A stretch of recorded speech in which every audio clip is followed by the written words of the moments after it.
Olá pessoal, bem-vindo a mais um bate-papo aqui no nosso canal, o canal da eletricidade, que, como o próprio nome sugere, fala sobre eletricidade.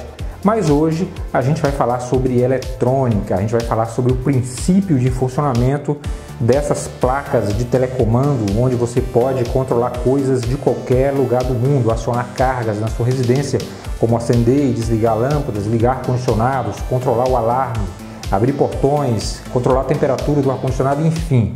Você pode fazer muitas coisas baseado nessas placas que tem como base o Arduino, né, que é uma tecnologia criada na Itália em 2005 e que virou uma febre mundial porque é uma plataforma de prototipagem livre, né, onde você pode programar seu hardware, pode programar, pode mexer, modificar de forma livre.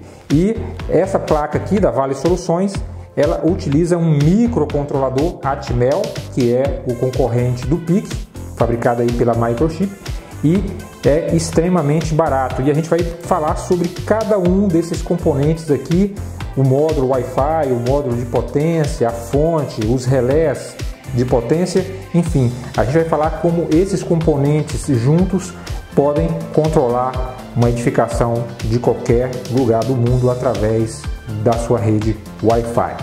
Vamos lá então, pessoal? Ok, pessoal, então essa aqui é a placa JC014 da Vale Soluções. Ela passou por algumas melhorias, ela foi retrofitada.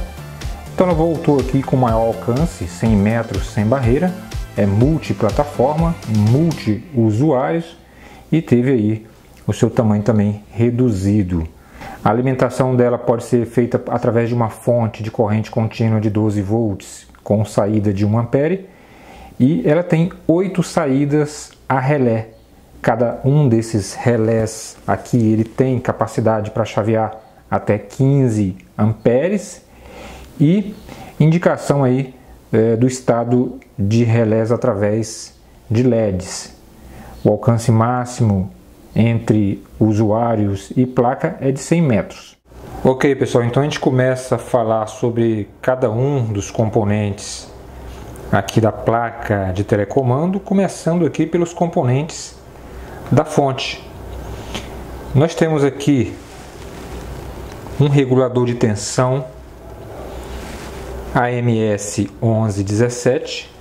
Esse regulador de tensão aqui, ele é responsável por reduzir a tensão da fonte, que é de 12 volts, para 3.3 volts necessários para alimentar o módulo Wi-Fi e o microcontrolador ATmega da Atmel.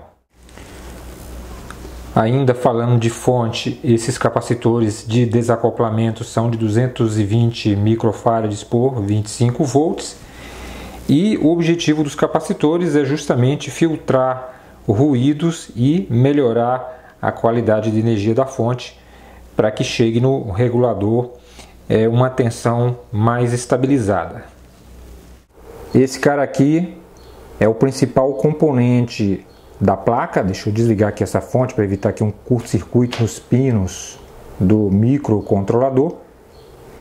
Então esse aí é o famoso microcontrolador Atmel 328, um controlador extremamente barato, inclusive ele é concorrente do PIC, fabricado aí pela Microchip, e você pode utilizar ele de forma independente. Você pode colocar ele para controlar um robô, uma lixeira, um ventilador, controlar as luzes da casa, controlar a temperatura do ar-condicionado, enfim.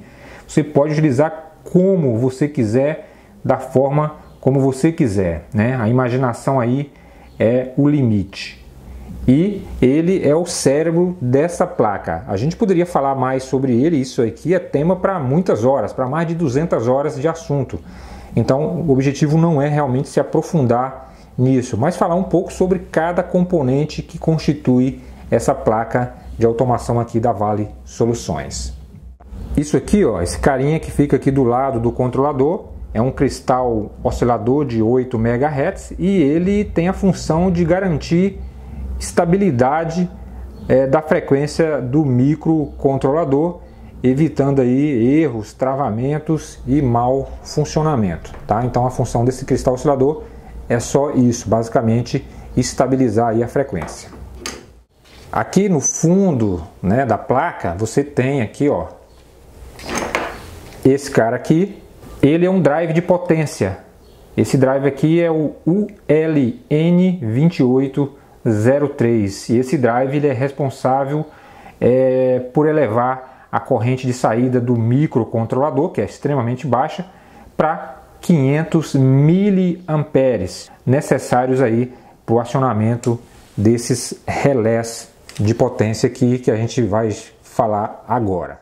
Esses relés são responsáveis pelo isolamento entre o circuito da placa e as cargas externas. Ou seja, ele é justamente aí a interface de potência entre o drive de potência, o microcontrolador e as cargas externas, o que vai garantir também aí um chaveamento de correntes elevadas até 15 amperes por canal. Ok, pessoal, para falar sobre esses relés e sobre o LED que serve para indicar aí o estado da saída do relé, se ele está ligado ou desligado, vamos precisar entrar aqui na placa para demonstrar justamente esse status para vocês. Deixa eu dar um zoom aqui, ó. Ao lado daquele resistor de 1K, bem no centro do vídeo aí, nós temos um LED. E esse LED justamente é o cara que vai indicar o estado de saída do relé. Ó. Quando o relé é acionado, o LED acende. Quando ele está em repouso, o LED apaga.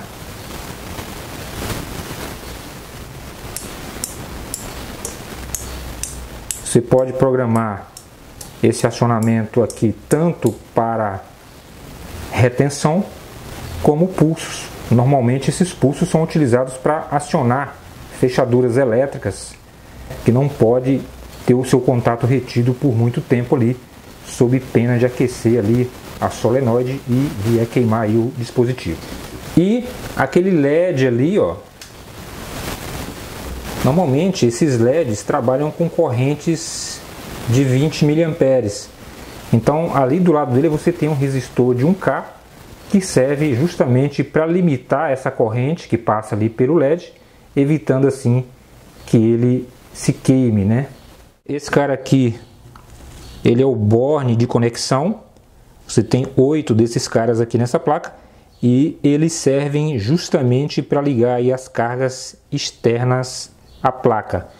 Observe que você tem um comum. Você coloca aqui o sinal que você quiser. Você pode colocar tensões de 1 a 250 volts, desde que essa saída não passe de 15 amperes. Dependendo da sua necessidade, você chaveia isso aqui para o normalmente fechado ou para o normalmente aberto. É justamente aí, nesse local, que você conecta suas cargas, suas lâmpadas, seu ar-condicionado. Lembrando que o ar-condicionado ele não pode ter uma corrente maior do que 15 amperes. Então, se você tiver aí, por exemplo, uma carga maior do que 15 amperes, eu recomendo inclusive aí você utilizar uma interface de potência, um contator, para evitar aí a queima do relé. Então, quando diz a queima do relé, não é necessariamente queimar a bobina do relé, mas colar os contatos do relé, né? Como você vai ter uma carga indutiva ali, ocorre ali uma reatância indutiva ou capacitiva que pode gerar um arco e colar o contato do relé e, nos casos mais graves, até queimar a placa inteira. Bom, pessoal, como vocês podem ter percebido, a placa é extremamente enxuta, tem poucos componentes, mas o que ela faz é impressionante, né? Com poucos componentes. Acho que a gente esqueceu de falar sobre esse cara aqui, ó. Esse aqui é o módulo Wi-Fi ESP8266. Esse cara aqui, ele inclusive ele é responsável aí por criar uma ponte entre a interface de usuário web e o microcontrolador através aí da aplicação embarcada. Então você só consegue acionar esses relés, né, passando aí pelo drive de potência, o microcontrolador, porque existe esse componente aí, esse módulo Wi-Fi, que você pode inclusive acionar sua carga de modo local através da sua rede Wi-Fi local, bem como também através de qualquer lugar do mundo. Então, pessoal, aqui nesse esquema, né, esse esquema funcional aqui, nesse diagrama de blocos aqui, a gente vê, né, a gente tem uma visão geral aí do funcionamento da placa. Então você aciona ali o comando através do seu smartphone, o sinal chega no módulo Wi-Fi, passa pelo processador microcontrolador Atmega 328, passa pelo módulo de potência, vai para o relé e finalmente vai para os bornes de conexão e finalmente aí a sua carga, que pode ser uma lâmpada, um ar-condicionado, uma máquina de lavar, uma TV, enfim, o que você quiser. Eu vou deixar aqui um vídeo para vocês no final desse bate-papo, um link que vai mostrar aí o fabricante falando melhor sobre essa placa. Ninguém melhor do que o Francisco da Vale, o engenheiro e projetista desse equipamento, para falar sobre as suas configurações e os seus recursos. Tá ok? Então é isso. A gente vai ficando por aqui. Espero que vocês tenham gostado desse bate-papo de hoje. Se você ainda não é inscrito no canal, se inscreva, marque o sino ali para receber as notificações. Compartilhe os nossos vídeos e a gente vai ficando por aqui. Um abraço e até o nosso próximo bate-papo aqui no canal da Eletricidade.